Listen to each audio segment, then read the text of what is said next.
नमस्कार, मैं हूं आपके साथ अनुष्का राय और आप देख रहे हैं इंडिया समाचार।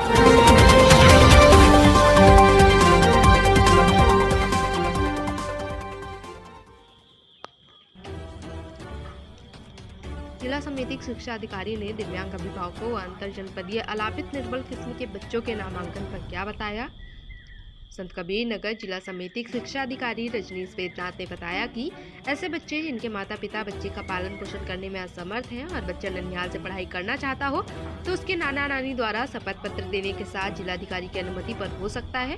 तथा आगे बताया कि जिलाधिकारी के दिशा निर्देश द्वारा निर्धारित अलापित एवं निर्बल किस्म के बच्चों को निःशुल्क शिक्षा देने के लिए आवेदन की अंतिम समय सीमा 10 अगस्त की मध्यरात्रि तक आवेदन स्वीकार किया जाएगा।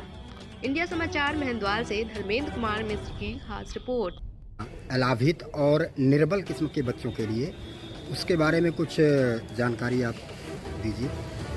ये शासन की मंशा के अनुरूप निःशुल्क एवं अनिवार्य बाल शिक्षा अधिकार अधिनियम अंतर्गत माननीय जिलाधिकारी महोदय के विशेष प्रयास से ये चौथे चरण की लॉटरी का समय चल रहा है, जो 1 अगस्त से प्रारंभ हो चुका है और 10 अगस्त को समाप्त हो जाएगा।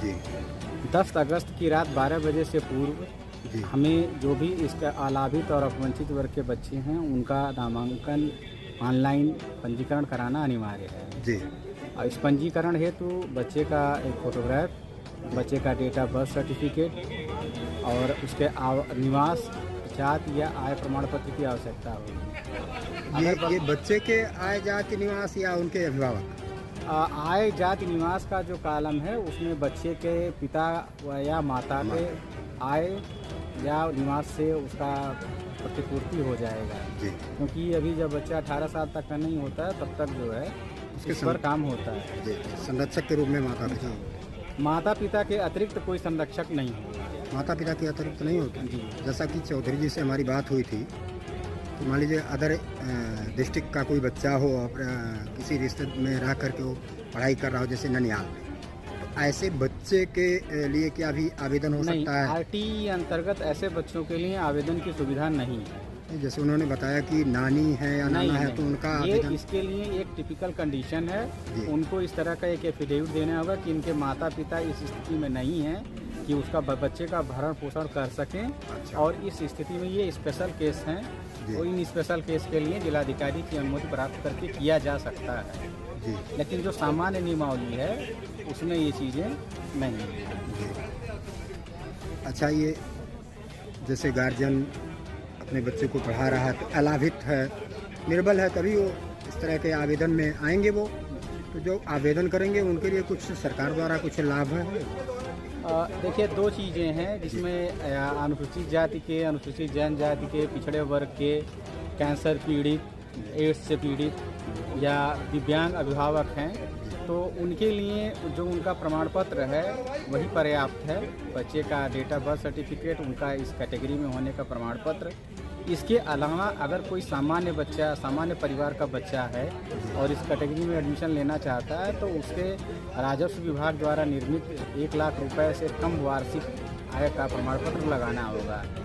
जिलाधिकारी महोदय और मुख्य विकास अधिकारी महोदय ने एक छूट का एक प्राविधान किया है कि वर्तमान समय में तत्काल आपको राजस्व विभाग से चीज़ें जारी नहीं हो सकती। इस प्रक्रिया को करने में लगभग 10 दिन का समय है। तो आप इस प्रक्रिया को किसी भी सहज केंद्र से या अपने मोबाइल से ऑनलाइन कर दें, और ऑनलाइन करने के बाद जो उसका एक्नॉलेजमेंट का प्रिंट है आप उसको लगा दें, जिससे एडमिशन प्रोसेस पूरा होने तक वो पूरा हो जाए।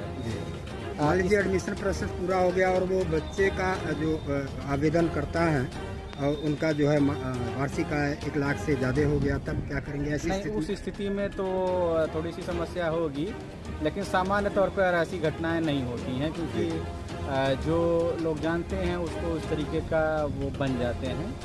और जो इस वर्ग में बच्चे आ रहे हैं उनका जो वार्षिक आय 1 लाख से अधिक नहीं होगा। अदरवाइज वो पे करके कॉन्वेंट स्कूलों में जा सकते हैं। अच्छा, कॉन्वेंट स्कूल में जो बच्चे जा रहे हैं उनके लिए जो फीस है, वो फीस के रूप में उनको स्कूल को क्या मिलेगा?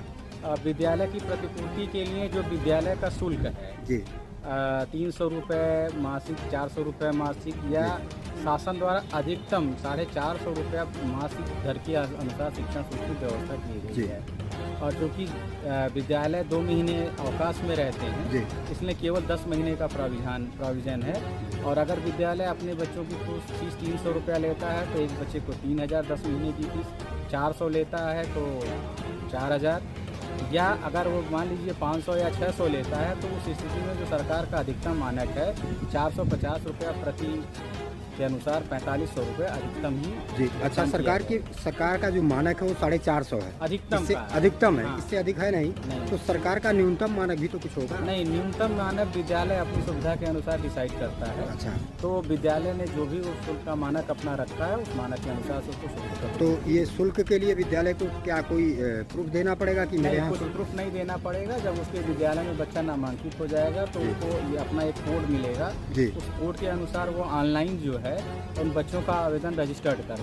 देगा। और उसके रजिस्ट्रेशन के समय माता पिता के अकाउंट नंबर का डिटेल और SR नंबर आदि चीज़ों को भरना होगा जी और वो सीधे सीधे जिले पर आ जाएगा। जिला इसको वेरीफाई कर देगा और स्टेट को दिखने लगेगा जी और इस तरह से प्रतिपूर्ति मिलेगी। साथ ही साथ अभिभावकों को ड्रेस और निःशुल्क पाठ्यपुस्तकें कापियाँ क्रय करने के लिए 5000 रुपया अधिकतम की दर से ये अभिभावकों के खाते में जाएंगी जी और शुल्क की प्रतिपूर्ति विद्यालय के खाते में। जी जी। आप अपना पूरा परिचय दे दें। मैं रजनीश वैद्यनाथ हूँ।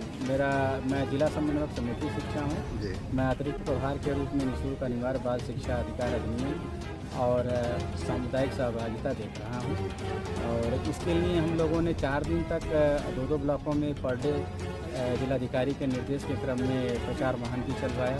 जी और हम लोगों ने ब्लॉक में एक हेल्प सेंटर भी बनाया है जिलाधिकारी के निर्देश के क्रम में। जी अगर किसी को कोई समस्या आ रही है फॉर्म भरने में तो वो ब्लॉक पर, BRC पर या जनपद पर जिलाधिकारी कार्यालय के सामने एक हमारी कैनेपी लगी हुई है, जी वहाँ भी आवेदन दे सकता है। जी तो उसको हम लोग, और CDO साहब के यहाँ भी लगा है, BSA ऑफिस में भी लगा है। जी तो वो जो भी आवेदन हमको 9 तक प्राप्त हो जाएंगे, हम 10 तारीख तक उनको ऑनलाइन कराने का पूरा प्रयास करेंगे। जी। धन्यवाद।